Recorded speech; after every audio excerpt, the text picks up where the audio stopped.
Hello everyone, कैसे हैं आप सभी। हम लोग पढ़ रहे हैं आज व्याकरण सीरीज में निपात टॉपिक को। किसको पढ़ रहे हैं? निपात को। तो निपात के एमसीक्यू के माध्यम से आज हम इस टॉपिक को समझ लेंगे कि निपात होता क्या है। तो पहला प्रश्न है हमारे सामने, निम्नलिखित में से निपात का उदाहरण कौन सा है। यहाँ पर पूछा गया है कि निपात कौन सा है। पहले तो हमें ये पता होना चाहिए कि निपात होता क्या है। तो इसको समझते हैं। पहले आपने पढ़े होंगे अभिकारी और विकारी शब्द। तो अभिकारी में आपके, जिसे हम अव्यय भी बोलते हैं, क्या बोलते हैं? अव्यय। अव्यय का मतलब जिसका वहन ना किया जा सके, जो व्यय ना हो सके, उसे कहते हैं अव्यय या फिर अभिकारी। जिस पर लिंग वचन काल, ठीक है, लिंग वचन काल आदि का प्रभाव ना पड़े, वह अव्यय अभिकारी कहलाते हैं। तो आपने पढ़ा है उसमें क्रिया विशेषण, समुच्चयबोधक, संबंधबोधक, विस्मयादिबोधक और उसी में है आपका एक निपात। ठीक है, तो यहाँ पूछा गया है कि इनमें से कौन सा निपात का उदाहरण है। अब राम की बात करें तो राम क्या हो जाएगा? राम है संज्ञा शब्द। ठीक है, इसी प्रकार से सुंदर क्या है? विशेषण है। जाना क्या है? क्रिया है। ठीक है, तो ये जो केवल है ये क्या है? निपात। अब निपात को ये जान लेते हैं कि निपात का प्रयोग हम क्यों करते हैं। अंग्रेजी में आप एम्फेसाइज सेंटेंस पढ़ते हो, हिंदी में से निपात कहते हैं। जब हम किसी वाक्य पर जोर देकर, बल देकर कहते हैं तो वो क्या कहलाता है? निपात। जैसे होते हैं केवल 2 रुपए में, ऐसे बोलते हैं मात्र 2 रुपए में, या कोई भी ऐसा रुपए कितने भी हो सकते हैं। कहने का मतलब इस तरीके के सेंटेंस तुम्हें आना ही पड़ेगा। ठीक है, देखते हैं इसके एक्सप्लेनेशन। देखिए यहाँ पर दिया है, केवल शब्द किसी पर विशेष बल देने के लिए प्रयुक्त होता है। जैसे मेरे पास केवल एक किताब है। इस वाक्य में केवल शब्द किताब पर जोर दे रहा है, तो यहाँ पर यह क्या हो जाएगा? निपात। यानी कि जब संज्ञा, सर्वनाम, विशेषण, क्रिया विशेषण आदि शब्दों के साथ, ठीक है, लग कर ये अव्यय क्या करते हैं? जोर देकर अपनी बात को प्रस्तुत करते हैं, वे निपात कहलाते हैं। चलिए देखते हैं अगला सेंटेंस।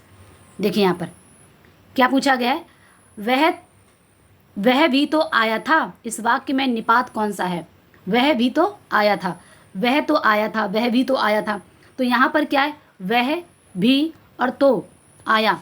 ये अव्यय शब्द कौन कौन से हो सकते हैं? जैसे तक, जैसे भी, जैसे तो, ठीक है, हाँ, ना, नहीं, मत, इस तरीके के शब्दों को हम कहते हैं निपात। तो वह भी तो आया था, यहाँ पर भी और तो हमारा क्या हो जाएगा?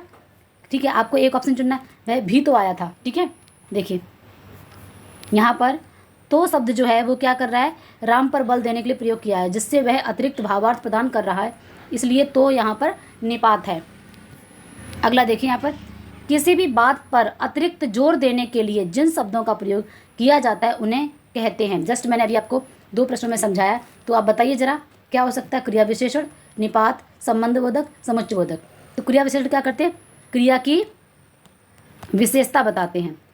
ठीक है, विशेषता बताते हैं, जबकि संबंधबोधक क्या करते हैं? ये संबंध बताते हैं। ठीक है, ये संबंध को बताते हैं, और ये क्या करते हैं? जोड़ने का काम करते हैं। समुच्चयबोधक, योजक चिन्ह जैसे बोलते हैं। तो यहाँ पर क्या है? बल देने का काम कौन करता है? निपात करते हैं। देखते हैं, निपात शब्द ही वह अव्यय होते हैं जो किसी शब्द या पद के बाद लग कर उसके अर्थ में विशेष प्रकार का बल यानी अतिरिक्त जोर देते हैं, वह क्या कहलाते हैं? निपात कहलाते हैं। नेक्स्ट प्रश्न देखिए, निपात किसे कहते हैं? यहाँ समझिए, यहाँ पर निपात की परिभाषा आपको बतानी। जिन शब्दों से वस्तु का नाम प्रकट हो, जिन शब्दों से किसी कार्य का होना प्रकट हो, जिन शब्दों का कोई स्वतंत्र अर्थ ना होकर भाव प्रकट हो, जिन शब्दों से संज्ञा, सर्वनाम के संबंध को बताते हो। तो ये तो नहीं है, ये कारक बताते हैं। ये कौन बताता है? कारक चिन्ह बताते हैं। यहाँ पर जिन शब्दों से किसी कार्य का होना पाया जाए तो इसे हम बोलते हैं क्रिया, और जिस शब्दों से किसी वस्तु का नाम प्रकट हो तो ये क्या कहलाते हैं? संज्ञा। तो कौन सा होगा आंसर हमारा? जिन शब्दों का, यानी कि जो अव्यय शब्द होते हैं इनका स्वतंत्र कोई मीनिंग नहीं होता है। ठीक है, स्वतंत्र अर्थ न रहकर भाव प्रकट करते हैं। जैसे आप देखते हैं, काश मैं भी वहाँ पहुँचता। तो काश जो शब्द है एक भाव प्रकट कर रहा है। देखते हैं इसकी एक्सप्लेनेशन। देखिए, स्वतंत्र अर्थ ना होकर भाव प्रकट करते निपात कहलाते हैं। ठीक है, जैसे मत, क्यों, नहीं, काश, तो इस तरीके के जो शब्द हैं आप इनको देख सकते हो।